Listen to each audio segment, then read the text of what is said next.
bíblica la realidad de cada uno de ellos. Con esa experiencia me fui para el trabajo y el anteproyecto y fue ahí donde empecé a profundizar sobre este punto de teología queer o hermenéutica queer en este caso. Para nuestros radioescuchas que quizás no estén familiarizados con el término, ¿a qué nos referimos con este término queer y cómo se relaciona con la interpretación bíblica? Fíjate que lo queer no es una categoría teológica, sino que es una palabra muy sencilla en inglés, que tiene su significado, que significa chirajo, una persona inservible. Hasta cierto punto es un insulto decirle a alguien, vos sos queer, vos sos raro, es de como que digamos, vos no sos parte de este grupo social, entonces te excluimos, eres una persona ajena a esto, eres raro, no eres como nosotros. Entonces lo queer en un primer momento fue utilizado por el movimiento racista que buscaba desplazar siempre a la comunidad negra, ¿ya? En Europa, en Estados Unidos también, de decir, tú no eres parte de nuestro estrato social, ¿verdad? Nosotros somos más que vos, vos sos raro. Luego esto es utilizado por movimientos LGTBI en el siglo XX para ya apropiarse de ellos y pues utilizarlo como una especie de bandera de lucha, ¿verdad? Apropiarse de este término, queer. Con el tiempo este término ha ido evolucionando y ya no solo se refiere a una lucha de un grupo determinado de la comunidad LGTBI, sino que se ha convertido en una herramienta crítica capaz de cuestionar las múltiples estructuras de dominación que organizan la sociedad contemporánea. Y es aquí donde en América Latina y en el sur global, que lo queer ya no se limita únicamente a la sexualidad, sino que se nombra a todos aquellos cuerpos considerados anormales, improductivos, inferiores, peligrosos por el orden moderno colonial. Es ahí donde yo tomo esa categoría y la convierto en una categoría política. Es decir, es una categoría que va a criticar los sistemas de exclusión y dominación actuales e imperantes. Esa categoría me va a servir en mi trabajo para hacer una interpretación de los textos del Antiguo y del Nuevo Testamento. Es ahí donde surge ya lo que es el trabajo, ¿verdad? La categoría queer sirviendo para interpretar los textos que muchas veces son utilizados también para sostener, legitimar los sistemas de dominación coloniales existentes actualmente. A partir de esto, Mario, ¿qué podemos decir entonces que es una lectura queer de la Biblia?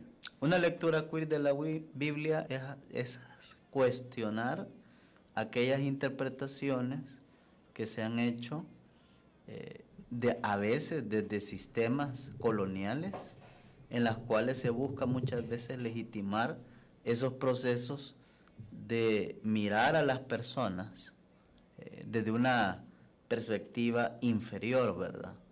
Y muchas veces hasta cierto punto excluirlas, principalmente de aquellos movimientos fundamentalistas, religiosos, políticamente hablando. Es el caso, por ejemplo, que podemos ver en Estados Unidos, un migrante para aquella comunidad anglosajona es un queer, es una persona rechazada incluso por esa misma sociedad, por no ser blanco, por no hablar inglés, por tener facciones a veces indígenas bien marcadas, entonces no forma parte de esto. Entonces, hacer una interpretación desde esos cuerpos que son vulnerados, ignorados, cuestionados, entonces lo queer se vuelve como esa categoría fundamental de interpretación bíblica en la cual hacemos hermenéuticas más liberadoras que hermenéuticas que tengan una base legitimadora del sistema de dominación. porque resulta que la Biblia en esos ambientes muchas veces ha sido instrumentalizada para dominar, ¿verdad? Cuestionar incluso y someter a las personas desde esas perspectivas, ¿verdad? A veces racistas, misóginas, xenofóbicas. Entonces la Biblia es utilizada como una herramienta, y ha sido utilizada siempre como una herramienta de dominación. Y es acá donde la categoría política queer se convierte como esa herramienta de liberación dentro de esos contextos, ¿verdad? Entonces la intención es esa, ¿verdad? Ofrecer una lectura liberadora de la Biblia, ¿verdad? A partir de el método latinoamericano que utiliza, valga la redundancia, la teología latinoamericana, que consiste en ver, juzgar y actuar Sí. la realidad, ¿cómo influye las realidades de exclusión, pobreza y discriminación en América Latina en este tipo de interpretación que se hace de la Biblia? Fíjate que como la hermenéutica bíblica tradicional ha sido profundamente marcada por estructuras patriarcales, ¿verdad? E incluso por el sistema capitalista de dominación.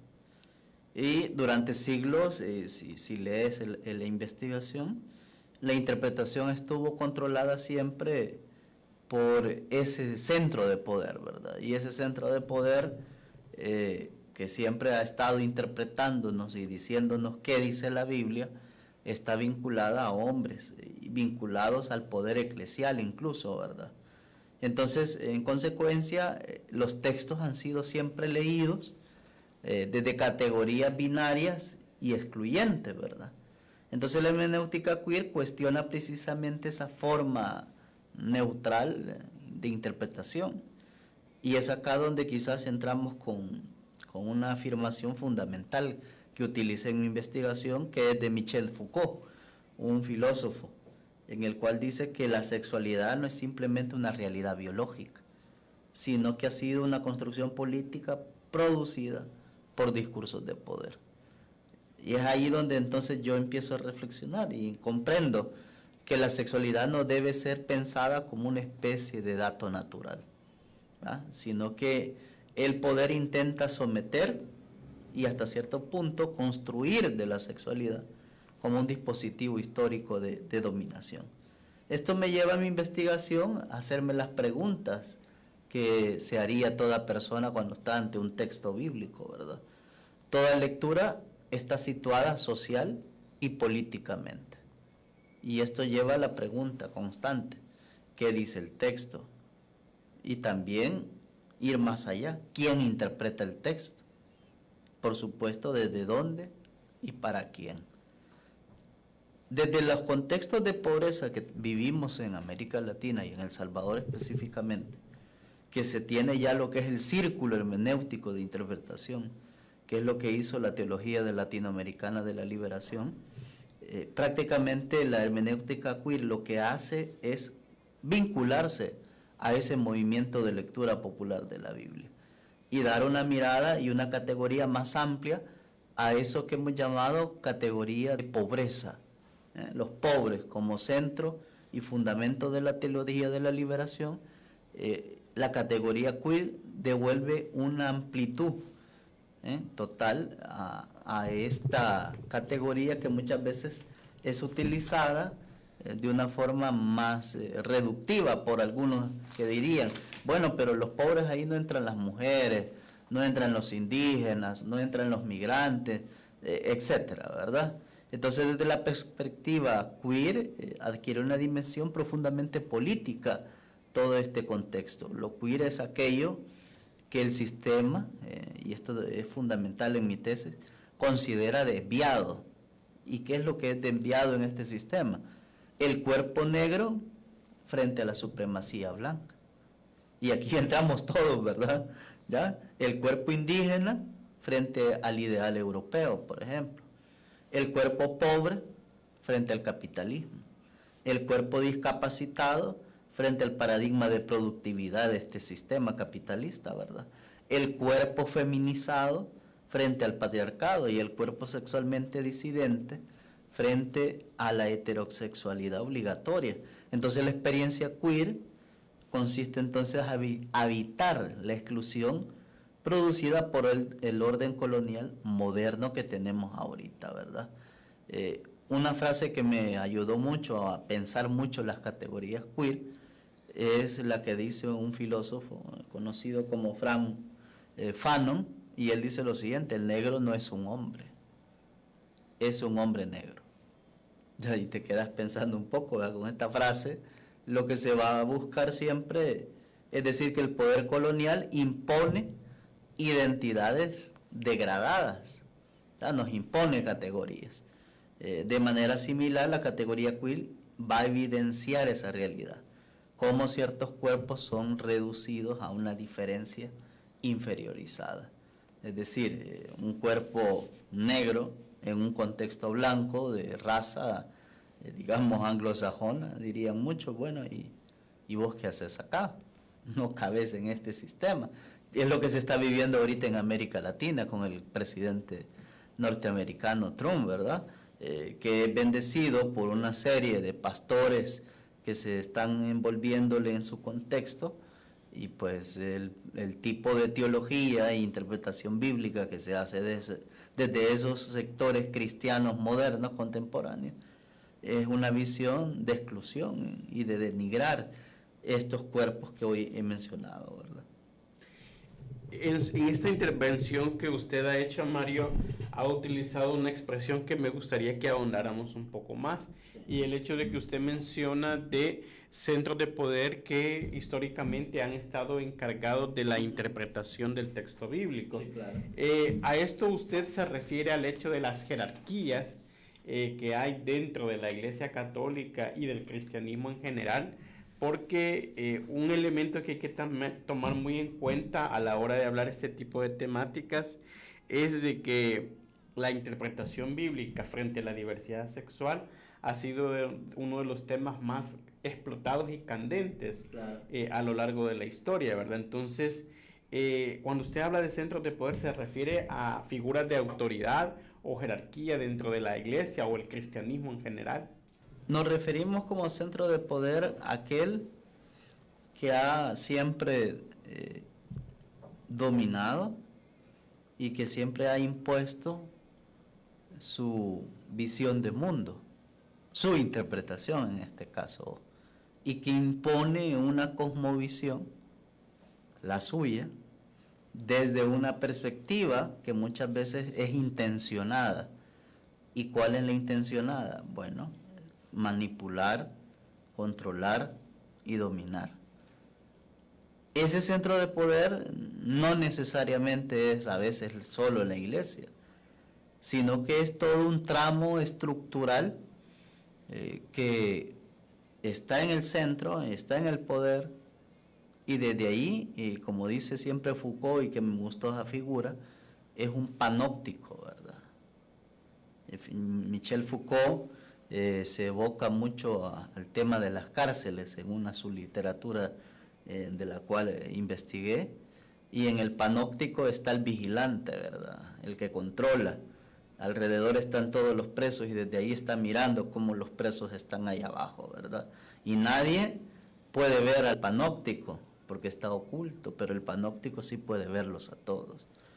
Esa figura de Michel Foucault la traslado al centro de poder, y en el centro de poder es eso, ¿verdad? Te está controlando e incide muchas veces también en la forma como comprendemos nosotros, los dominados, ¿verdad? Las perspectivas que estos imponen. Por tanto, esto nos lleva a decir, ¿verdad? No tanto es una estructura en específico, sino que son todas aquellas ramificaciones de esa estructura. Háblese del gobierno, hablamos también de instituciones, hablamos como también de centros de investigación y formación que legitiman esto. Por ejemplo, tú vas a un centro de formación y te dice el conocimiento ancestral, eso no es ciencia, ¿tá? Eso es conocimiento básico de vida comunitaria. No podemos catalogar el pensamiento de los pueblos originarios como una perspectiva de investigación en la cual comprendamos por qué la tierra tiene ciertas etapas de evolución en la historia. No, eso no lo podemos tomar como ciencia. Entonces venís y entendés que el centro de poder se magnifica todavía más, se amplía más, y está en la educación, está en la salud, está también en el tema de la formación universitaria. El centro de poder incluso se amplía más en los gobiernos, todavía más, en las estructuras de poder. Es un tejido, como llamaría Foucault, es la forma de las relaciones de poder que se van construyendo en torno a contextos históricos concretos. Y esas relaciones de poder muchas veces están en la vida cotidiana, ¿ya?, y en la realidad histórica de los pueblos, ¿verdad? Y esas relaciones de poder van excluyendo, van generando dinámicas en las cuales unos cuerpos valen y otros cuerpos no valen. Y esas relaciones de poder se imponen muchas veces desde los discursos y narrativas que se hacen desde iglesias, por ejemplo, desde el púlpito, desde el ambón, desde una liturgia, por ejemplo, en la cual tú ves que hay liturgias que hacemos en las iglesias donde excluimos a ciertas personas por su forma de vestir, por su forma de cómo es su cuerpo, de cómo se mira. Entonces, también desde las liturgias construimos imaginarios políticos, sociales, que empalman con el tipo de sociedad que tenemos. Una sociedad excluyente, individualista, donde todos tienen que callar, que solo el que es el representante divino, en este caso, que forma parte de la estructura jerárquica, es el único que tiene la voz, los demás no hablan, el tema moral se exacerba, ¿verdad? Si tú no llegas vestido de tal forma, no eres parte de esto, etcétera, ¿verdad? Entonces todo ves cómo ese centro de poder construye relaciones de poder donde se va rompiendo también ese principio fundamental de fraternidad, si hablamos del cristianismo, ¿verdad? La lectura queer de la Biblia busca cambiar el contenido de esta o replantear la forma en la que interpretamos la Biblia. En esa es una buena pregunta la tuya, ¿verdad? Porque mucha gente puede decir, pero eso es torcer las escrituras. Exactamente. ¿Verdad? Realmente lo que se hace en hermenéutica, como en toda investigación bíblica, exegética, y en este caso lo hermenéutico es lo último, hay que entender esto, ¿verdad? Cuando se tiene un texto en teología, se pasan por 3 momentos, ¿verdad? El primero es la exégesis, ¿verdad? Una investigación literaria, contextual, crítica de cómo ese texto ha llegado hasta esa forma que tiene. Eso se llama exégesis es explicación del relato, ¿verdad? Desde el relato, desde la literatura misma. Segundo paso ya es meterse a la parte hermenéutica.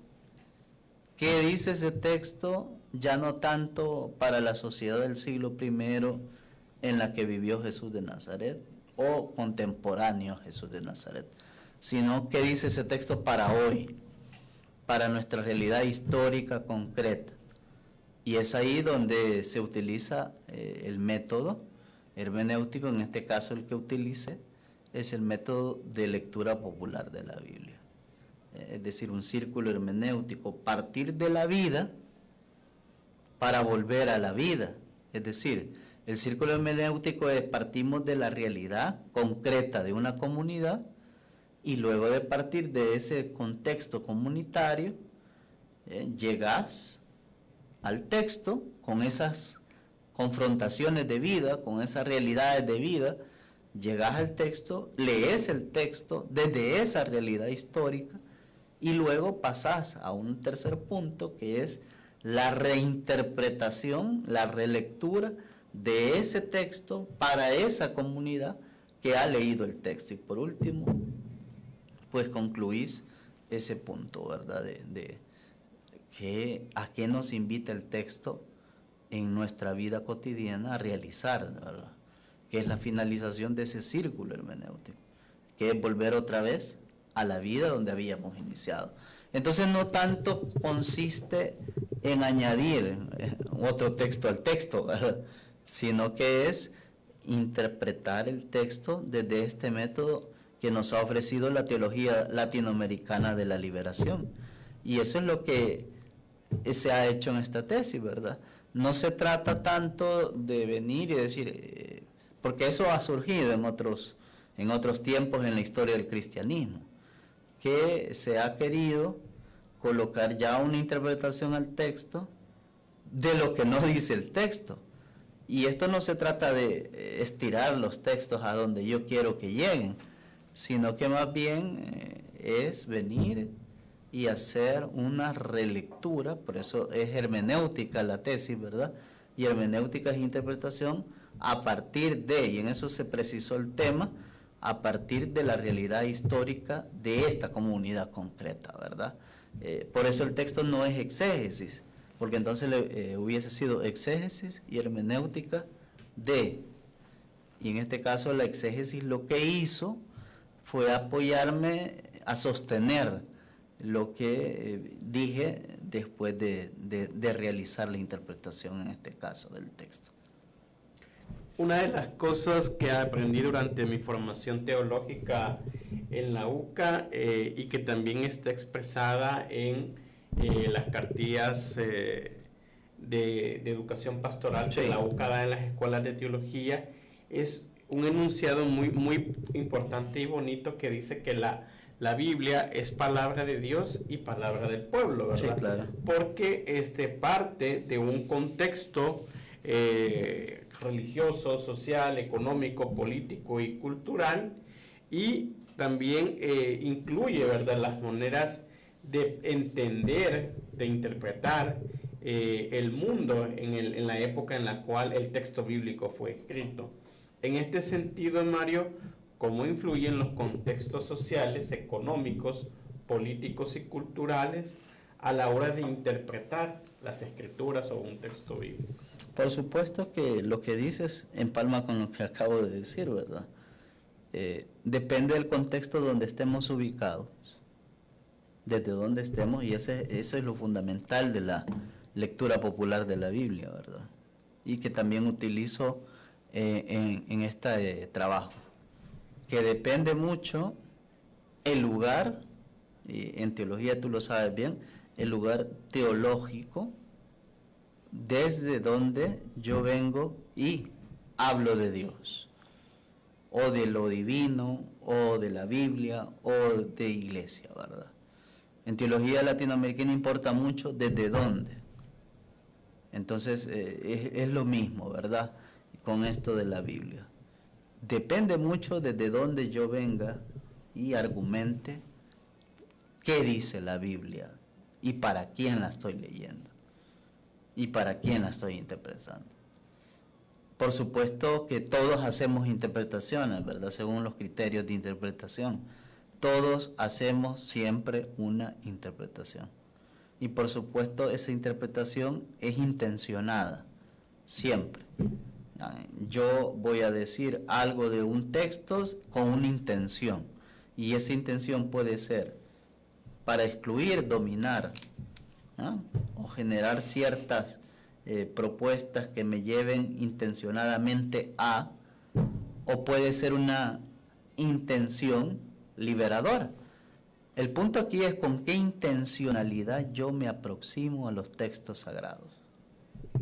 Si es para mantener las estructuras de dominación que existen, o es para liberar que yo me aproximo al texto. ¿Qué interés tengo yo de profundizar en ciertos textos? ¿Es para continuar con los sistemas en los cuales sí vivimos oprimidos en América Latina? ¿O es una intencionalidad liberadora? Y es acá donde quizás el trabajo que hemos hecho busca ese punto, ¿verdad? Conocer los contextos donde fue escrito el texto, para luego desde ahí partir y construir un proceso de liberación a través del texto, ¿verdad? Eso nos lleva a entender entonces que la Biblia no es dogma, no es un código de moral, ni mucho menos es una un texto que debe adaptarse a las estructuras sociales contemporáneas, sino que yo debo empezar a hacer una relectura de él, que me va a decir muchas veces cosas muy distintas a las que les dijo a las mujeres y a los hombres del siglo I. Y eso es lo que debo empezar a recoger y entender y comprender y asimilar para luego replantear, ¿verdad?, la lectura de la Biblia. Porque no es lo mismo los discípulos de Jesús del siglo I a hablar de los hombres y mujeres del siglo XXI, en la cual empezando que la cosmovisión de los hombres del siglo I no va a ser la misma del siglo XXI, que en las del siglo XXI muchos ya tenemos otros temas metidos en nuestra cabeza que son totalmente ajenos al siglo I del mundo mediterráneo, en el cual vivieron estos hombres y mujeres que escribieron estos textos. Porque algo hay que tener bien presente: estos textos no fueron escritos con una intención para hablar a las sociedades modernas actuales, sino que la intención era de guardar la memoria del Jesús histórico, de Jesús de Nazaret, del Galileo, que había compartido con algunos que ya no estaban con ellos, pero que era necesario mantenerlo en la comunidad, porque la comunidad tenía hasta cierto punto que olvidar aquellos elementos necesarios y fundamentales de la praxis del Jesús histórico. Entonces lo guardaron ahí escrito, y eso es lo que hoy tenemos nosotros como evangelios, no digamos así otros textos del Antiguo Testamento. Quiero retomar, Mario, una idea que ya abordé previamente para profundizar más en ella, y es que uno de los cuestionamientos más frecuentes que se le hace al cristianismo es que la Biblia condena la diversidad sexual. Ante esto, ¿cómo responde la lectura queer de la Biblia? Fíjate que eso que dices, yo lo traté en la tesis, y se trata de ver y visualizar lo siguiente: hay cuerpos que valen y cuerpos que no valen. Cuando tú lees los textos sagrados, específicamente aquellos que han condenado siempre a la comunidad LGTBI, en este caso, ¿verdad?, se menciona lo siguiente en la literatura, porque ya hay literatura de eso, que existen aquellos famosos textos de terror. Así lo menciona, ¿verdad? Y uno de los principales trabajos de la hermenéutica queer ha sido reinterpretar los llamados textos de terror o textos garrotes. Así le llaman también, textos garrotes, es decir, textos que condenan. En este caso, por ejemplo, está Levítico 18:22, ¿verdad? Maldito el hombre que se acuesta con otro hombre. Está Romanos 1, 26, 27 del Nuevo Testamento, que menciona que toda relación que sea con natural es importante y es fundamental, no así aquella que no es natural, refiriéndose a relaciones sexuales entre hombre, hombre y mujer. 1 Corintios también, que argumenta lo mismo, igual Timoteo. Si tú te fijas, todos son versículos. No hay un texto, digamos, amplio que condene esto. No hay un tratado en sí que la Biblia lo aborde como tal. Sino que son versículos. E incluso Jesús de Nazaret, el Jesús histórico, nunca habló de eso. Ahora, vamos a lo siguiente. El concepto homosexualidad no existe en la cultura antigua, ni en la cultura, digámoslo así, del Próximo Oriente antiguo, que sería entre Mesopotamia, Persia, Babilonia, toda esta región. No existe el concepto homosexualidad. Igual en el mundo hebreo, en el cual se fundamentó el pueblo judío, no existe el concepto homosexualidad. El concepto homosexualidad es más del siglo XIX y XX, contemporáneo a nosotros, y específicamente construido por los médicos o doctores que empezaron a tratar esto como un problema y como un fenómeno problemático. ahí surgió ese concepto homosexualidad. Vinieron las iglesias y en sus interpretaciones, ahí viene el punto, ¿verdad? En sus interpretaciones incorporaron ese concepto a los textos bíblicos, interpretando de una forma maliciosa los textos bíblicos desde esas posturas.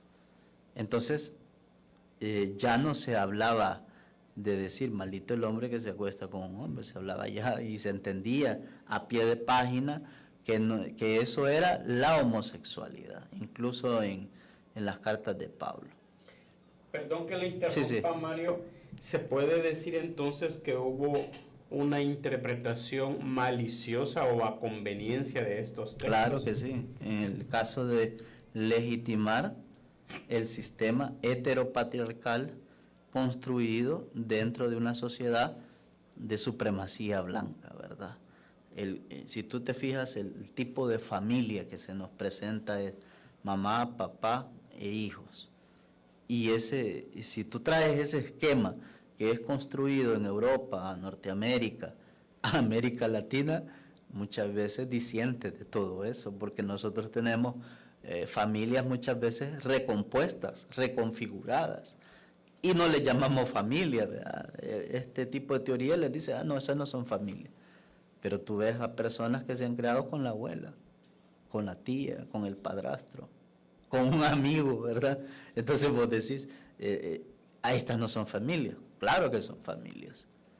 El punto es que este esquema ideológico que forma parte del centro del poder nos ha dicho, este es el único modelo de familia. Y estos elementos se han pasado o se han usado para interpretar, ¿verdad?, también el tema de la Sagrada Familia que tenemos en el cristianismo, ¿verdad? Papá, mamá y la familia ideal. Ciertamente entonces ha sido intencionado incorporar estos textos en los cuales se niega profundamente que el cristianismo sea diverso, plural, y que también hay que decir algo. Jesús de Nazaret nunca se metió en temas ético-morales de la sexualidad humana. Si vos revisas los evangelios de punta a punta, jamás vas a ver a Jesús de Nazaret cuestionando ese punto, ¿verdad?, de la sexualidad humana, sino que lo encontrás todo lo contrario, cuestionando el sistema religioso que condena, por ejemplo, aquellos hombres o mujeres que muchas veces son sometidos por las leyes de impureza del sistema religioso de aquel momento. Entonces, los textos sí han sido manipulados en este caso con una intencionalidad, y la intencionalidad siempre es excluir, siempre es someter, siempre es decir, estos están en el pecado. Entonces, como dice un biblista, ¿verdad?, del mundo anglosajón, la Biblia no contiene una condena explícita de la homosexualidad, entendida como orientación sexual permanente.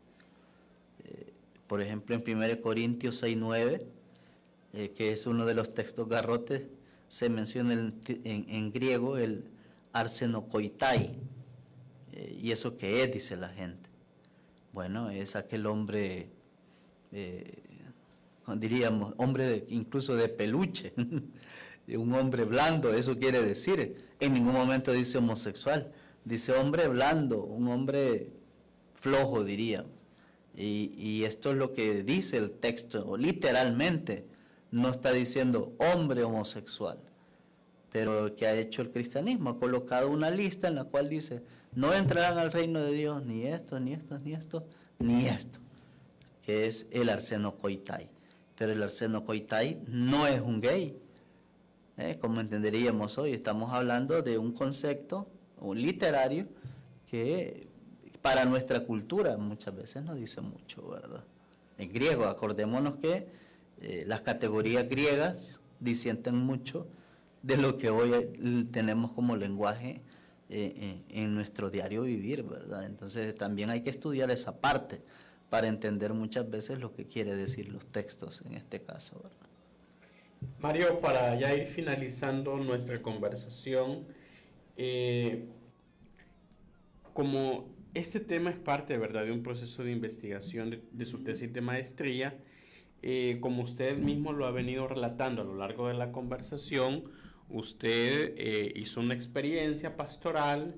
En esa experiencia identificó una problemática, planteó la problemática de manera académica, hizo un proceso de discusión ante textos, ante autores especializados, ante la práctica pastoral de la iglesia, y al final de todo esto, usted ha llegado a aportar en este proceso de investigación recomendaciones ante la hermenéutica bíblica, ante la exégesis, ante la práctica pastoral que se hace en relación al tema de la interpretación bíblica frente a lo queer, a lo que hemos venido hablando de la diversidad sexual. ¿Hay recomendaciones, Mario? Claro, en primer lugar, la tesis defiende que lo queer debe entenderse más allá de la orientación sexual o identidad de género, ¿verdad?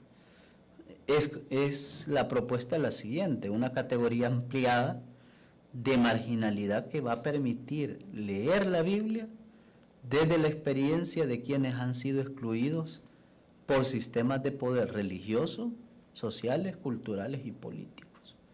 Entonces la relectura que hago, y específicamente la hago de un texto muy conocido de Marcos 3, 20, 25, en el cual Jesús va a predicar, llega a una casa, está en esa casa, la multitud llega, se pone a hablar con sus discípulos y llega alguien y le dice: tu madre y tus hermanos te buscan.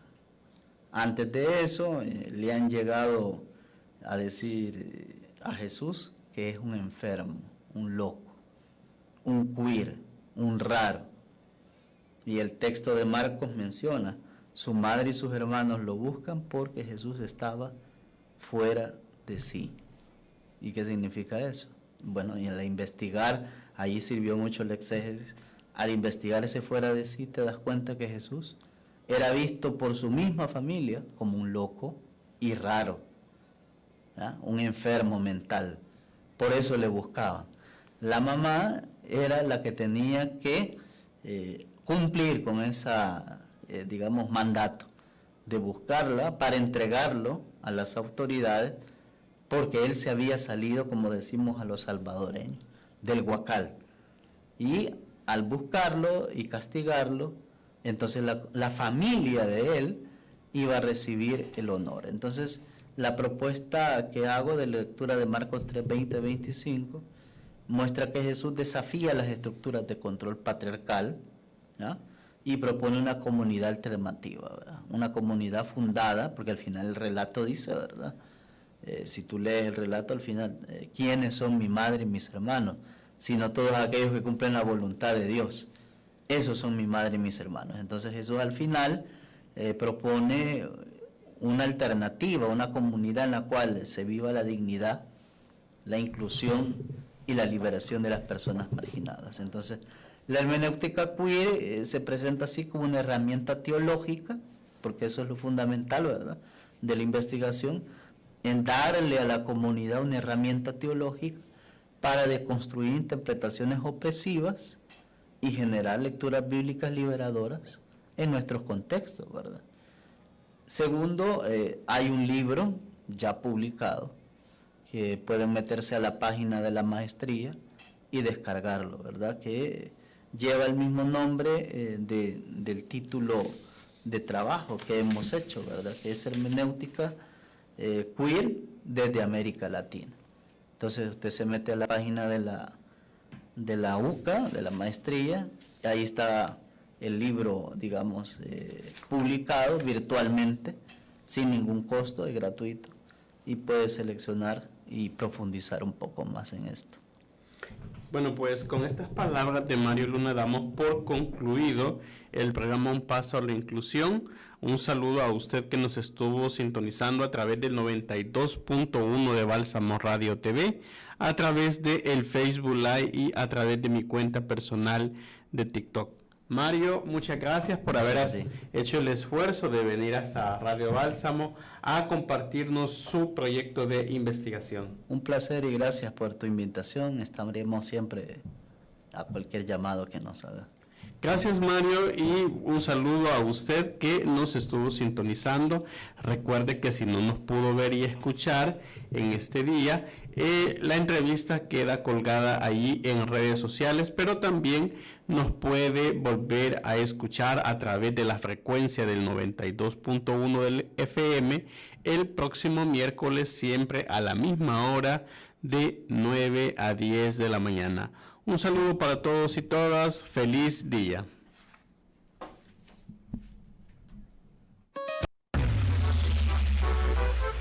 Llegamos al final de tu programa Un Paso a la Inclusión. Recuerda escucharnos en el 92.1 FM y en nuestra página de Facebook de Bálsamo Radio TV todos los miércoles de 9 a 10 de la mañana. Hasta la próxima. Amo la vida sin condición.